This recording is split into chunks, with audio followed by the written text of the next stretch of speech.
오늘의 황금 중년 사연입니다. 안녕하세요. 제가 누군지는 중요하지 않을 것 같아요. 그냥 83 된 할머니라고 생각해 주세요. 있어요. 오늘도 아침이 오더군요. 창문은 동쪽을 바라보지 않아서 해가 뜨는 건 보이지 않지만 복도 끝 창가에 앉아 있으면 저 멀리 하얗게 번지는 빛으로 오늘이 시작됐다는 걸 알 수 있습니다. 간호사 선생이 들어와 커튼을 젖히고 체온을 재고 혈압을 잽니다. 매일 같은 루틴이에요. 할머니, 어디 아픈 데 없으세요? 하고 묻지만 아픈 게 어디 한두 군데겠어요. 그러고 나면 나는 또 하루를 살아내야 하는구나 싶어요. 살아낸다. 참 이상한 표현이죠. 예전엔 산다고 했는데 이젠 견딘다. 살아낸다는 말이 더 맞는 것 같아요. 나이는 83. 이 나라가 바뀌는 걸 다 봤어요. 살아온 날보다 살아갈 날이 훨씬 짧다는 걸 아침마다 이 몸이 먼저 알려줘요. 허리는 펴지지 않고 밥은 씹다 말고 이빨이 성한 게 몇 개 안 남았거든요. 임플란트?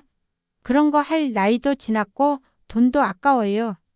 밤에는 두세 번씩 깨고 화장실 가는 게 이렇게 힘든 일인 줄 몰랐어요. 예전 같으면 약속 시간에 늦었다고 허둥댔을 텐데 요즘은 뭐 시간이란 게 무의미해요. 여긴 시계도 달력도 있지만 아무도 제대로 보지 않거든요. 어차피 누가 찾아올지도 모르고 기다릴 약속도 없으니까요. 하루가 일주일 같고 한 달이 하루 같아요. 시간이 참 이상해졌어요. 어떤 날은 너무 길어서 견디기 힘들고 어떤 날은 눈 깜짝할 사이에 지나가고. 우리 방은 4인실이에요. 옆자리 할머니는 치매가 심해서 하루에 서너 번씩 나를 보고 엄마라고 불러요. 처음엔 놀라고 당황했는데 이제는 그냥 그래요. 엄마처럼 불러주는 것도 나쁘지 않아요. 그렇게라도 불러주는 사람이 있으니까요. 엄마 밥 먹었어요? 하고 물으면 나도 모르게 응, 먹었다 하고 대답해줘요. 그러면 그 할머니가 안심한 표정을 지으시거든요. 건너편 침대 할머니는 파킨슨 병이에요.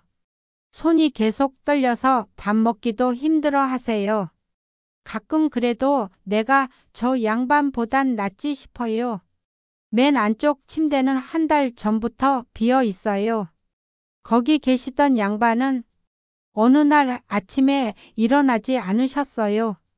편안해 보이셨다고 선생이 말씀하시더라고요. 무서운 건 아니에요. 그냥 언젠가 내 차례도 올 거라는 게 현실로 느껴질 뿐이에요. 여기선 내 이름을 부르는 사람보다 번호로 나를 찾는 사람이 더 많아요. 305 할머니, 그게 이제 내 이름이 된 것 같아요. 내 이름은 김영숙이에요. 영원할 영, 맑을 숙. 아버지가 지어주신 이름이에요. 영원히 맑은 마음으로 살아라 그런 뜻이라고 하셨는데 참 아름다운 이름이죠. 근데 요즘은 내가 누구였는지 가끔 헷갈려요. 거울을 봐도 낯선 할머니가 보이고 내 목소리도 언제부터인가 이렇게 신소리가 됐는지. 며칠 전엔 손녀가 다녀갔어요. 아들 내외는 바쁘다고 못 오고 손녀만 잠깐 들렀다 갔죠. 예쁘더라고요. 나 닮아서 눈이 쌍꺼풀 없이 똘망똘망한 게. 그런데 그 아이가 나를 보고 머뭇거리더라고요. 할머니, 저 기억 안 나세요? 지훈이에요. 나도 순간 멈칫했어요. 지훈이, 지훈이. 머릿속 어딘가에 분명 있었는데 얼굴이, 이름이 입까지 안 올라오더라고요. 누구지? 친척 아이인가? 옆 침대 할머니 아이인가? 몇 초 동안 정말 모르겠더라고요. 그러다가 갑자기 떠올랐어요. 우리 둘째 아들 딸이구나.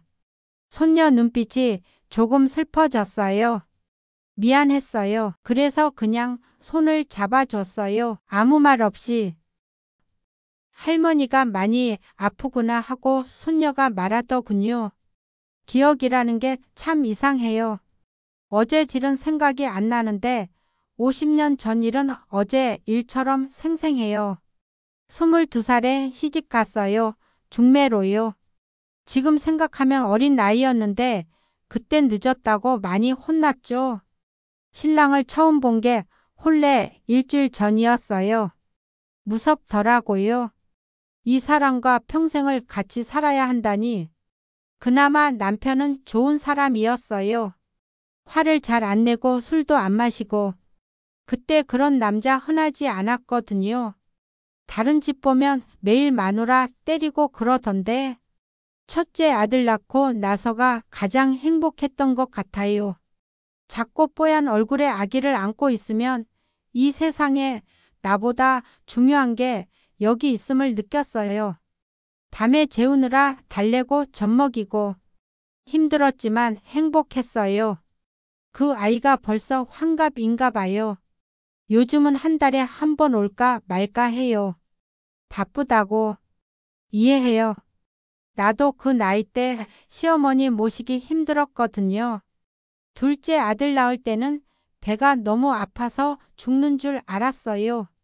그때는 병원 가서 애 놓는 것도 아니었고 할머니가 와서 받아주셨는데 억수로 아파서 하루 종일 끙끙댔어요. 막내딸도 있었어요. 예뻤어요. 인형 같았어요.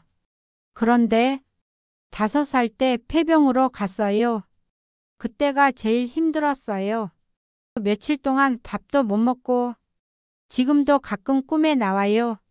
5살 모습 그대로요. 엄마하고 부르면서 깨고 나면 어찌나 사무치게 아픈지. 이제 곧 만나게 되겠죠? 이제는 내 자식들도 지 새끼들 뒷바라지 해주느랴 정신 없을 텐데 내가 병들어 누워있으니 시간 내서 오라 말하기도 참 뭐하고 그렇다고 안 오는 날은 또 서운하고 사람이 참 간사하죠. 큰 아들은 이제 정년이래요. 걱정이 많을 것 같아서 더욱 오라고 말도 못해요. 그래도 가끔 올 때마다 엄마 요즘은 어떠셔? 하고 물어요. 아픈 데가 어디 한두 곳이겠어요. 하지만 없다고 해요. 괜히 걱정 주고 싶지 않아서요. 둘째는 사업한다고 하는데 잘 안 되나 봐요. 얼굴이 늘 어두워요. 돈 이야기도 꺼내더라고요. 미안해요. 도와줄 수 없는 부모라. 손주들은 거의 다 컸어요. 곧 대학도 끝난다나 봐요.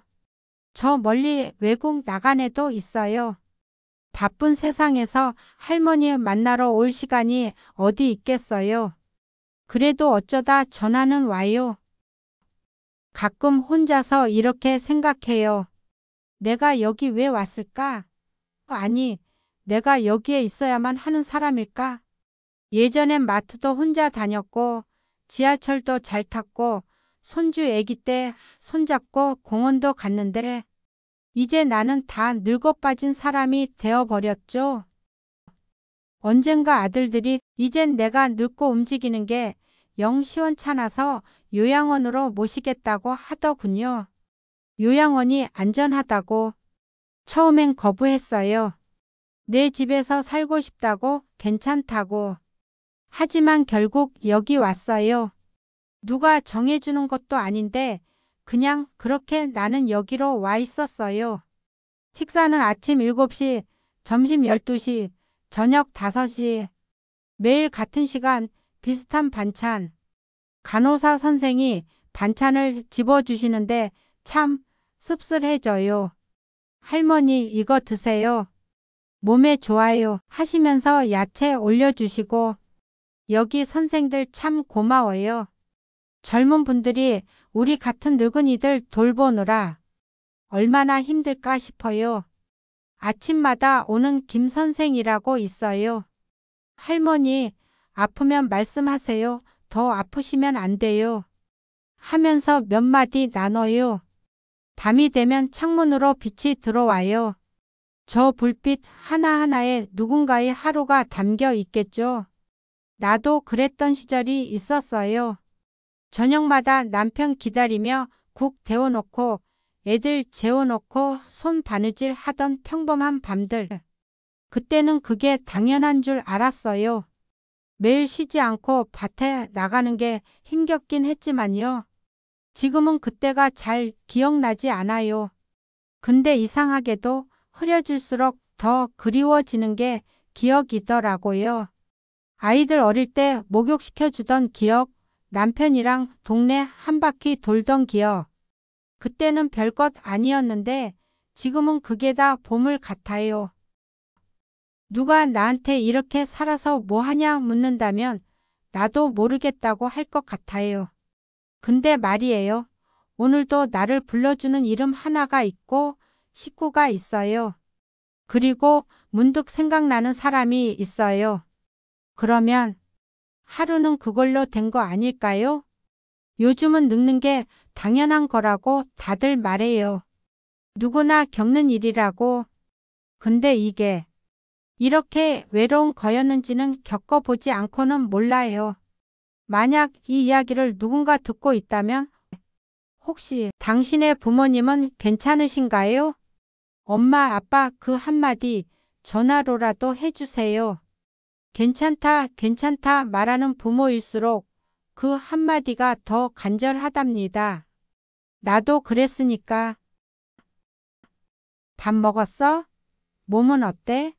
날씨 추운데 감기 조심해. 그런 뻔한 말이라도 좋아요.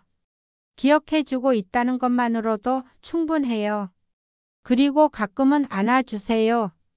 늙은 부모를 안아주는 게 어색할 수도 있겠지만 사람은 죽을 때까지 누군가의 품이 그리운 동물인 것 같아요.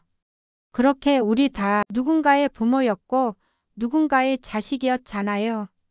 시간이 흘러도 나이가 들어도 그 마음만은 변하지 않는 것 같아요.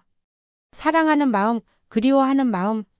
오늘도 창문 너머로 빛이 번지고 있어요. 또 하루가 시작되었네요. 고맙습니다. 끝까지 들어주셔서. 오늘의 황금 중년은 여기까지입니다. 여러분의 황금기는 지금입니다.